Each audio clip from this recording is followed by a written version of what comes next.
રાજકારણને લઈને મહત્વના સમાચાર અહીંયા સામે આવી રહ્યા છે। હાર્દિક પટેલની સભામાં હોબાળો। સુરેન્દ્રનગર જાહેર સભામાં હાર્દિક પટેલને પડ્યો તમાચો। તો સુરેન્દ્રનગરના બલદાણા ખાતે જાહેર સભા સંબોધવામાં આવી હતી। દ્રશ્યમાં આપ જોઈ રહ્યા છો, સભામાં અજાણ્યા શખ્સે હાર્દિક પટેલને લાફો માર્યો। ગામ લોકોએ અજાણ્યા શખ્સને પકડીને પોલીસ હવાલે કર્યો છે। તો મહત્વનું કહી શકાય, ગુજરાતના રાજકારણને લઈને અહીંયા સૌથી મહત્વના સમાચાર। જે રીતે દ્રશ્યોમાં આપ જોઈ રહ્યા છો, અજાણ્યા શખ્સ દ્વારા હાર્દિક પટેલને લાફો મારવામાં આવ્યો છે। જાહેર સભા કરી રહ્યા હતા ત્યારે સમાચાર મળી રહ્યા છે, સુરેન્દ્રનગરના બલદાણા ખાતે જાહેર સભા યોજવામાં આવી રહી હતી હાર્દિક પટેલ દ્વારા। હાર્દિક પટેલ જ્યારે સભા સંબોધી રહ્યા હતા તે દરમિયાન આ સભામાં અજાણ્યા શખ્સ દ્વારા હાર્દિક પટેલ પર લાફો મારવામાં આવ્યો। આજ મુદ્દે વધુ વિગત મેળવવા માટે સંવાદદાતા સચિન પીઠવા જોડાઈ ચૂક્યા છે। જી સચિન, જણાવો શું છે આ સમગ્ર ઘટના? અજાણ્યા શખ્સ કોણ છે? જી, જો વાત કરવામાં આવે તો સુરેન્દ્રનગરના વઢવાણ તાલુકાના બલદાણા ગામે આજે હાર્દિક પટેલની સભા યોજાઈ હતી। જેમાં ચાલુ સભા દરમિયાન કોઈ અજાણ્યો શખ્સ આવીને હાર્દિક પટેલનું ભાષણ ચાલુ હતું તે દરમિયાન આવીને લાફો ફટકાર્યો હતો અને હાલ તેને જો કહી શકાય કે પોલીસની અસુરક્ષાના કારણે આવો બનાવ બન્યો છે। જી સચિન, જે રીતે જણાવશો કે કયા કારણોસર હાર્દિક પટેલ ઉપર હાથ ઉપાડવામાં આવ્યો? એ તો હજી હાલ કોઈ જાણવા મળ્યું નથી, પણ હાલ પોલીસ એને એરેસ્ટ કરીને અત્યારે હાર્દિક પટેલ કેસ નોંધવા માટે લીંબડી પોલીસ સ્ટેશન જવાના છે। હાલની પરિસ્થિતિ અંગેથી વાકેફ કરશો સચિન? હાલ અત્યારે પરિસ્થિતિ શાંત પડી ગઈ છે અને હાલ અત્યારે તે લોકોને પકડીને હાલ અત્યારે પોલીસને હવાલે કર્યો છે ને ગામ લોકોએ તેને નગ્ન અવસ્થામાં પોલીસને હવાલે કર્યો છે। જી બિલકુલ સચિન, સમગ્ર માહિતી બદલ આભાર આપનો। તો જે રીતે સુરેન્દ્રનગરના બલદાણા ખાતે હાર્દિક પટેલની જાહેર સભામાં અજાણ્યા શખ્સ દ્વારા હાર્દિકને લાફો મારવામાં આવ્યો। તો આ જ મુદ્દે અમારી સાથે જોડાઈ ચૂક્યા છે કોંગ્રેસ પ્રવક્તા મનીષ દોશી। મનીષભાઈ, સ્વાગત છે આપનું મંતવ્ય ન્યૂઝમાં।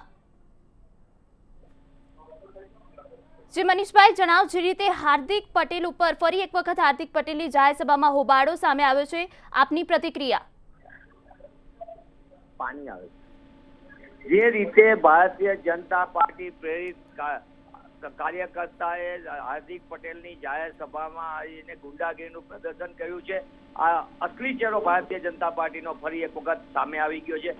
ગુજરાતમાં હાર્દિકભાઈ પટેલ સામાજિક આંદોલન ચલાવીને કોંગ્રેસ પક્ષના સ્ટાર કેમ્પેનર તરીકે સમગ્ર ગુજરાતમાં પ્રચાર કરી રહ્યા છે। હાર્દિકભાઈને ચૂંટણી લડતા અટકાવવા માટે ભારતીય જનતા પાર્ટી કારનામા કરે, હાર્દિકભાઈને પ્રચાર કરતા અટકાવવામાં આવે, લુણાવાડામાં હેલિકોપ્ટરની મળેલી મંજૂરી હેલિપેડની તે પણ છેલ્લી ઘડીએ વહીવટીતંત્ર ઉપર દબાણ કરીને રદ કરાવવામાં આવે। હાર્દિકભાઈની આજે વઢવાની સભાની અંદર ભારતીય જનતા પાર્ટી પ્રેરિત લોકો એની ઉપર હિંસક હુમલો કરે, એ જ દેખાડે છે કે ભારતીય જનતા પાર્ટી હાર્દિકભાઈના પ્રચારથી ડરી ગઈ છે, હતાશ થઈ છે। હાર્દિકભાઈની સામે આક્રોશને બદલે સમગ્ર ગુજરાતમાં ભારતીય જનતા પાર્ટીના ભ્રષ્ટ શાસન સામે આક્રોશ છે। હાર્દિકભાઈ ગુજરાતમાં ભારતીય જનતા પાર્ટીના જે નીતિ છે, મોંઘા શિક્ષણ અને એના પાપે ગુજરાતના લાખો યુવાનોનું શિક્ષણનો અધિકાર છીનવાનો, વિદ્યાર્થી વાલીઓનો, અને એના બાદ પછી મોંઘું શિક્ષણ બાદ રોજગારમાં કોઈ મળતી નથી, સરકારી નોકરીઓ મોટા પાયે ભ્રષ્ટાચાર। ત્યારે હાર્દિકભાઈ ઉપર હિંસક હુમલો ગમે કરીને ભારતીય જનતા પાર્ટી તેમને પ્રચાર કરતા અટકાવવા માંગે છે।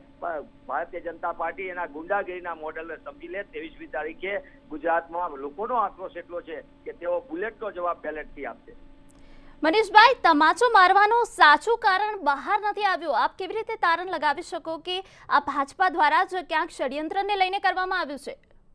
માટે તારણ શેના માટે તમે આવો પ્રશ્ન મને પૂછો? મને પણ એમ લાગે છે એન્કર તરીકે હાર્દિકભાઈનું તારણ શું? હાર્દિકભાઈ ઉપર હુમલો કરાવનાર કોણ હોઈ શકે? ભારતીય જનતા પાર્ટી સામે, ભારતીય જનતા પાર્ટીના ભ્રષ્ટ શાસન સામે આક્રોશ છે અને હાર્દિકભાઈને પ્રચાર કરતા રોકવું એ ભારતીય જનતા પાર્ટી માટે સામાન્ય છે। હાર્દિકભાઈ ઉપર પહેલા ખોટા કેસ કરવામાં આવ્યા।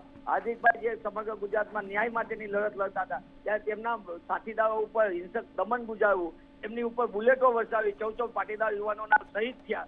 હાર્દિકભાઈને લાંબા સમય સુધી જેલમાં પૂરી દેવામાં આવ્યા। હાર્દિકભાઈને ચૂંટણી અટકાવવા માટે, હાર્દિકભાઈની સભાઓ વિખેરવી માટે કરી નાખવાની, એમની મંજૂરી રદ કરવી, આ બધા કારનામાં ભારતીય જનતા પાર્ટી સિવાય કોના હોઈ શકે? ગુંડાગીરી કરીને સત્તા કબજે કરવા માટે ભારતીય જનતા પાર્ટી બેબાકરી બની છે, સત્તા ટકાવવા માટે, અને એમના ધારાસભ્યો હોય કે એમના પ્રેરિત કાર્યકર્તા હોય ગુંડાગીરી સિવાય કઈ કરતા નથી। અને એનું વધુ એક વળવું ઉદાહરણ અત્યારે ગાંધી સરદારના ગુજરાતમાં સામે આવ્યું છે। હાર્દિકભાઈ ઉપર હુમલો કરનાર માટે અને એને પ્રેરિત કરવા માટે ભારતીય જનતા પાર્ટીના ભ્રષ્ટ શાસકો, રૂપાણી સરકાર હોય કે એમના પ્રદેશ અધ્યક્ષ હોય, સામે આવીને તાત્કાલિક માફી માંગવી જોઈએ. મનીષભાઈ, શું આ સમગ્ર ઘટનાને લઈને કોંગ્રેસ દ્વારા પોલીસ ફરિયાદ કરવામાં આવશે? નિશ્ચિતપણે હાર્દિકભાઈ એક ભારતીય રાષ્ટ્રીય કોંગ્રેસના સ્ટાર પ્રચારક છે. હાર્દિકભાઈ ઉપર હુમલો કરનારા લોકોએ સમજી જવાની જરૂર છે. આ ગાંધી સરદારનું ગુજરાત છે. ભારતીય જનતા પાર્ટીની ગુંડાગીરીને કોઈ પણ સંજોગોમાં સરેન્ડર થવા દેવામાં નહીં આવે. ભારતીય જનતા પાર્ટી ગુંડાગીરી કરીને સત્તા ટકાવવા માંગે છે, પણ એની સામે સમગ્ર ગુજરાતમાં ખેડૂતોનો આક્રોશ છે, યુવાનોનો આક્રોશ છે, મહિલાઓનો આક્રોશ છે, સમગ્ર ગુજરાતના લોકોનો આક્રોશ છે. કારણ કે ભારતીય જનતા પાર્ટીનો ભ્રષ્ટાચાર આસમાને છે અને લોકો જન વિરોધી નીતિઓને કારણે સમગ્ર ગુજરાતમાં ત્યાં લોકોનો આક્રોશ છે. મનીષભાઈ, સૂત્રો એવું જણાવી રહ્યા છે કે જ્યારથી હાર્દિક પટેલ કોંગ્રેસમાં જોડાયા છે ત્યારથી તેમની સભામાં હોબાળા સામે આવે છે. આપ શું માનો છો? એ દર્શાવે છે, તમે બહુ સારું કીધું. ભારતીય જનતા પાર્ટી હાર્દિકભાઈના યુવા નેતૃત્વથી ડરી ગઈ છે, હતાશ થઈ છે અને હાર્દિકભાઈને પ્રચાર કરતા અટકાવવા માંગે છે, પણ એમાં એમને સફળતા નથી મળવાની. કારણ કે ગુજરાતનો યુવાન જાગી ગયો છે. ગુજરાતના યુવાનોને બેરોજગારીનો લાભ કોણે આપ્યો? ભારતીય જનતા પાર્ટીએ. ગુજરાતમાં મોંઘું શિક્ષણ અને શિક્ષણના માફિયાઓને છૂટો દોર કોણે આપ્યો?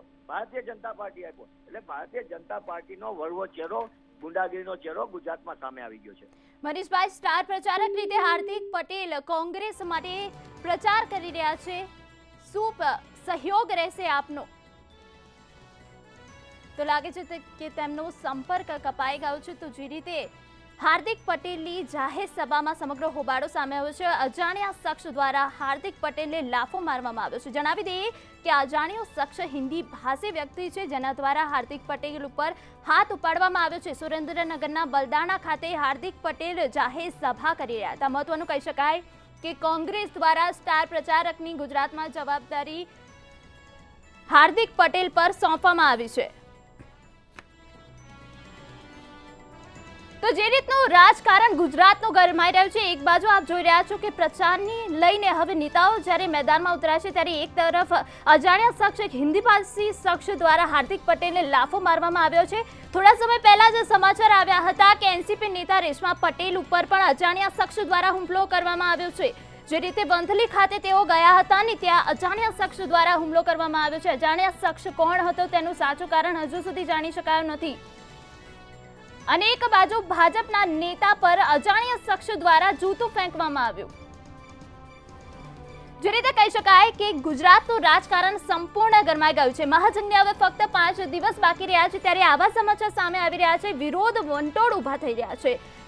તો ગઈકાલની પણ વાત કરવામાં આવી તો હાર્દિક પટેલ ઉપર ખેડૂતો દ્વારા વિરોધ પ્રદર્શન કરવામાં આવ્યું હતું. મહત્વનું કહી શકાય કે જે સ્થળ ઉપર જાહેર સભા રાખવામાં આવી હતી એ હેલિકોપ્ટર પર ખેડૂતોએ લેન્ડિંગ નહોતું થવા દીધું અને રેશમા પટેલ ઉપર પણ અજાણ્યા શખ્સો દ્વારા હુમલો અને એક તરફ ભાજપના નેતા પર જૂતું ફેંકવાનો અજાણ્યા શખ્સનો બનાવ. મહાજંગને ફક્ત 5 દિવસ, પ્રચારને પણ આખરી ઓપ આપવાની તૈયારી, ત્યારે સમગ્ર ગુજરાતનું રાજકારણ ગરમાઈ રહ્યું છે. જે રીતે વિરોધ વંટોળ હવે ઊભા થઈ રહ્યા છે સ્થાનિકો દ્વારા. સ્થાનિકો હવે જ્યારે નેતાઓ પ્રચાર અર્થે જાહેર સભામાં આવે છે ત્યારે ક્યાંક ને ક્યાંક હોબાળા સ્વરૂપે બહાર આવે છે.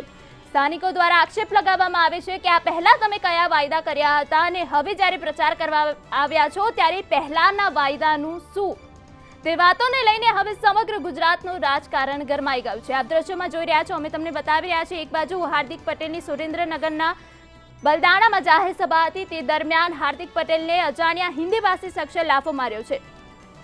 આ બાજુ એનસીપી નેતા ઉમેદવાર જે રેશમા પટેલ કહી શકાય તેઓ વંથલી ખાતે હતા અને ત્યાં અજાણ્યા શખ્સો દ્વારા તેમના પર હુમલો કરવામાં આવ્યો છે.